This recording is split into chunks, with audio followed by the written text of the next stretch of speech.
अस्सलाम वालेकुम, welcome to MRY services. Previous video में हमने वाच किया था कि हम जो है अपडेट मॉडल फंक्शन जो है MVC में कैसे यूज़ करते हैं। आज हमने जो यूज़ करना है वो ट्राई अपडेट मॉडल होगा और हम देखेंगे कि अपडेट मॉडल और ट्राई अपडेट मॉडल में क्या डिफरेंस है। तो इससे पहले ज़रूरी है कि आप मेरी प्रीवियस वीडियो वॉच करें ताकि आपको अपडेट मॉडल का जो है वो नॉलेज होना चाहिए। तो अपडेट मॉडल और ट्राई अपडेट मॉडल में डिफरेंस देखने के लिए हम चलते हैं अपने विजुअल स्टूडियो के इंस्टेंस में। यहाँ हम अपने कंट्रोलर एक्शन मेथड के जो क्रिएट पोस्ट मेथड है वहाँ जो है कुछ मैं ये चेंजिंग करूँगा इस पीस ऑफ कोड में कि मैंने ये वाला जो कोड है इसको यहाँ से उठा के मैं यहाँ इसको जो है वो सेट कर देता हूँ। हमारा ये जो एम्प्लॉय का ऑब्जेक्ट बन रहा है वो मैंने इस चेक से जो है वो बाहर प्लेस कर दिया है और अपडेट मॉडल मेथड जो हमारा था, जो अपडेट मॉडल फंक्शन हमने यूज़ किया था मॉडल को अपडेट करने के लिए, उसको भी मैंने इस कंडीशन के जो है पहले लिख दिया है। हम अपनी एप्लीकेशन को रन करके देखते हैं और फाइंड करते हैं कि कोड को इस तरह जो हमने प्लेस किया है इससे क्या इम्पैक्ट पड़ा है। अब हमने यहाँ जो है अपने एम्प्लॉय कंट्रोलर का जो हमारा क्रिएट मेथड है हमारा उसको जो है इन्वोक करना है, तो हम यहाँ यूआरएल में उसको जो है टाइप कर लेते हैं और एंटर प्रेस करते हैं। तो अब हम क्या करते हैं कि हम यहाँ जो है पहले डाटा फिल करके जो था वो उसको पोस्ट करते थे और हमारे वो डाटा बेस के टेबल में जो है वो डाटा इंसर्ट हो जाता था। अब हम जो है इसको फॉर्म को एम्प्टी यानी इसमें कोई भी हम कंट्रोल्स में या इनपुट फाइल में हम कोई वैल्यू नहीं देंगे। इस फॉर्म को जो है पोस्ट करने की ट्राई करते हैं और देखते हैं कि क्या होता है। जैसे ही हमने इस क्रिएट बटन पर क्लिक किया तो हमारे पास जो है वो एक एक्सेप्शन आई है कि हमारा जो प्रोसीजर है, स्टोर प्रोसीजर हमने क्रिएट किया है वो नेम पैरामीटर के लिए जो है वो नल वैल्यू या एम्प्टी वैल्यू एक्सेप्ट नहीं कर रहा। हमने यहाँ से कोई वैल्यू उसको जो है सप्लाई नहीं की। यहाँ से उसको हमने ना ही जो है नेम प्रोवाइड किया है ना ही जेंडर और सिटी। तो चलते हैं हम अपने जो है डाटाबेस में और देखते हैं प्रोसीजर को।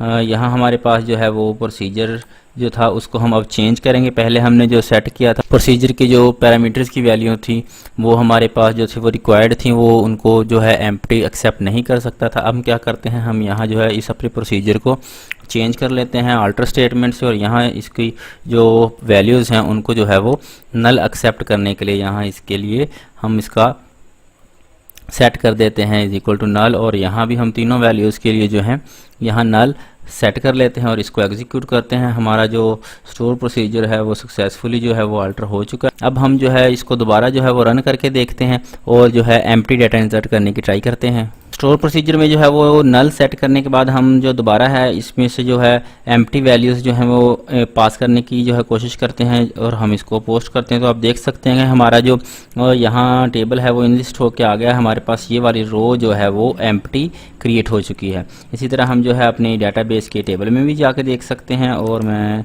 जो है यहाँ से देख सकते हैं कि हमारे पास जो हमारा करंट रो आ रही है जो अब हमने ऐड की है उसमें तमाम जो वैल्यूज़ हैं नेम जेंडर और सिटी की वो नल आ रही हैं। अब हम चाहते हैं कि हमारी ये जो वैल्यूज़ हैं वो रिक्वायर्ड हों, इनको जो यूज़र है वो एम्प्टी ना सेट कर सके, यानी एम्प्टी वो इस फॉर्म को सबमिट ना करें। तो हमें जो है वो अपने जो प्रॉपर्टीज़ हमने क्रिएट की थी मॉडल के लिए उनको जो है वो रिक्वायर्ड फील्ड बनाना होगा।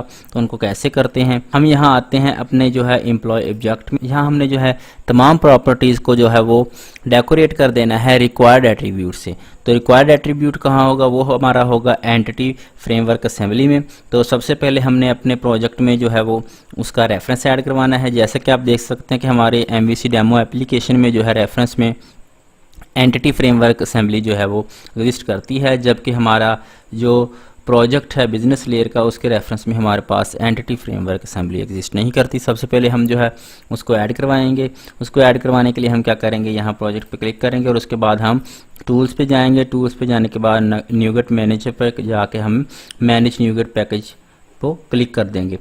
यहाँ हमने जो है वो फ़िल्टर लगा लेना है इंस्टॉल। हमारे पास जो पैकेट्स हैं यहाँ हमारे पास एंटिटी फ्रेमवर्क ऑलरेडी इंस्टॉल है, लेकिन यहाँ आप देख सकते हैं कि हमारे पास ये जो है बिजनेस लेयर के लिए इंस्टॉल नहीं है, इसमें ऐड करवाना चाहते हैं। तो हम जो है यहाँ इंस्टॉल पर क्लिक कर देंगे। उसके बाद हम इसको ओके करेंगे। अब हम जो है वो अपना इस एंटिटी फ्रेमवर्क का जो हमारा पैकेज है एक्सेप्ट करेंगे। आप देख सकते हैं कि हमारा ये जो एंटिटी फ्रेमवर्क है वो हमारी बिजनेस लेयर में भी ऐड हो चुका है और MVC डेमो में हमारे पास ऑलरेडी इंस्टॉल है। तो हम इसको जो है वो ऐसे ही रहने देते हैं। इसको हम करते हैं क्लोज करने के बाद जो है हम यहाँ अपनी प्रॉपर जो हमारी नेम स्पेस है उसको ऐड करवाएंगे एनोटेशन के लिए। जो है हम यहाँ यूज़ करेंगे using system dot component model dot data annotation और मॉडल में जो हमने ये फील्ड हमने एट्रीब्यूट वगैरह जो है इनको जो है हम आने वाली वीडियो में डिटेल से डिस्कस करेंगे। फ़िलहाल हम यहाँ चाहते हैं कि हमारा जो यूज़र है वो एम्प्टी फील्ड्स जो है वो ना रखे, हम उसको इंसिस्ट करेंगे कि ये फील्ड रिक्वायर्ड है, तो उसके लिए जो है हम जो है यहाँ अपना रिक्वायर्ड का जो हमारा एट्रीब्यूट है वो वाला सेट कर लेंगे।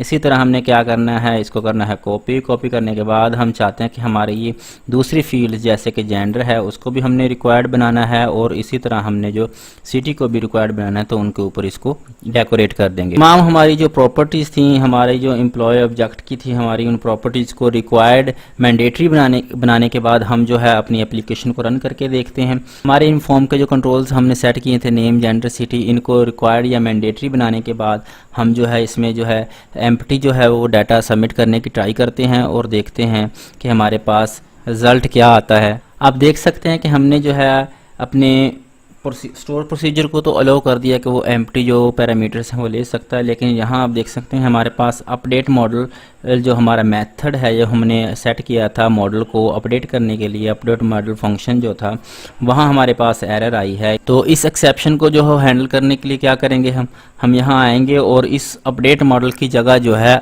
हमने जो अब डिफरेंस देखना है अपडेट मॉडल और ट्राई अपडेट मॉडल में, तो यहाँ जो है अपडेट मॉडल की जगह जो है वो ट्राई अपडेट मॉडल या फंक्शन हमारा जो है वो यूज़ करते हैं और देखते हैं कि हमारा अपडेट मॉडल और ट्राई अपडेट मॉडल में क्या डिफरेंस है।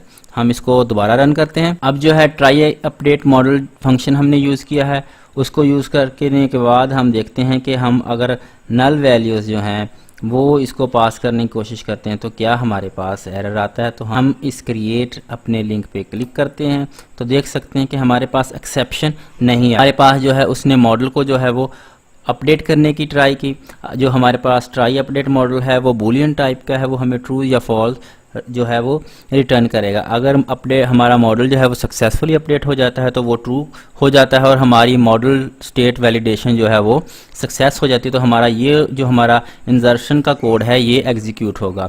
लेकिन ट्राई अपडेट मॉडल ने क्योंकि यहाँ हमें जो है वो फॉल्स रिटर्न किया है, तो जो हमारी मॉडल स्टेट वैलिडेशन है वो भी फॉल्स हो गई है, इसलिए हमारा ये वाला पीस ऑफ कोड जो है वो रन नहीं होगा और हमारा जो रन होगा वो हमारा ये वाला व्यू वाला होगा कि हमने इसी सेम व्यू पे आना है और उसने यूज़र को जो है वो ये मैसेज शो करवा दिया कि ये वाली फील्ड्स जो हैं वो रिक्वायर्ड हैं, मैंडेटरी हैं। इसलिए हम यहाँ जो है एक एम्प्टी जो फील्ड्स हैं वो उनको हम जो है फॉर्म पे पोस्ट नहीं कर सकते। हमने आज के इस सेशन में जो अपडेट मॉडल और ट्राई अपडेट मॉडल में डिफरेंस देखा वो ये है कि हमारा अपडेट मॉडल जो है वो एक्सेप्शन थ्रो करता है जब उसकी वैलिडेशन जो है वो फेल्स हो जाती है, और जबकि हमारा जो ट्राई अपडेट मॉडल है वो हमें कभी भी एक्सेप्शन जो है वो थ्रो नहीं करता, बल्कि वो बुलियन टाइप होता है या ट्रू या फॉल्स। तो उस केस में जो है अगर ट्रू होगा तो हमारा जो सक्सेस का कोड है वो एग्जीक्यूट होगा, अदरवाइज वो फॉल्स के मेथड पे हमें रिटर्न कर देगा।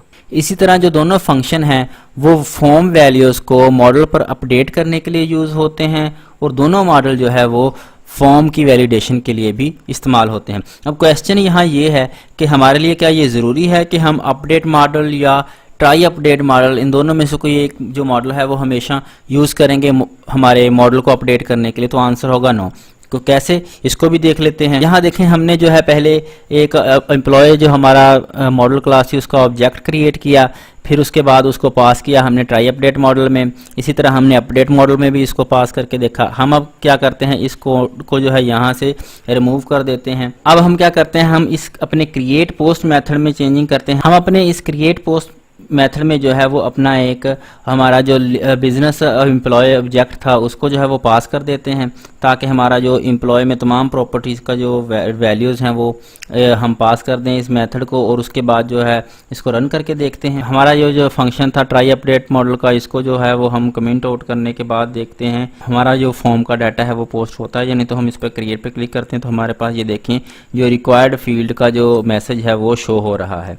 तो ये ज़रूरी नहीं कि हम जो है मॉडल में डाटा अपडेट करने के लिए हमेशा जो है वो ट्राई अपडेट मॉडल या अपडेट मॉडल यूज़ करेंगे। यहाँ क्या हुआ कि हमारा जो एम्प्लॉय पूरा ऑब्जेक्ट था, एम्प्लॉय जो हमारा मॉडल क्लास थी, उसमें से डाटा जो है वो मॉडल बाइंडर ने ऑटोमेटिकली जो है वो इंस्पेक्ट किया और उसके बाद उसने हमारी जो मॉडल स्टेट है उसको वेरीफाई किया कि वो ट्रू है या फॉल्स है। तो उस केस में उसने हमारे पास जो है इस एप्लीकेशन की एग्जीक्यूशन करवाई। आई होप सो कि आपको आज के सेशन से अपडेट मॉडल और ट्राई अपडेट मॉडल में जो बेसिक डिफरेंस है वो अंडरस्टैंड हो चुका होगा। अगर आज की वीडियो आपको अच्छी लगी तो वीडियो को लाइक करें, चैनल को सब्सक्राइब करें। मिलते हैं हम नेक्स्ट वीडियो में। अल्लाह हाफिज़।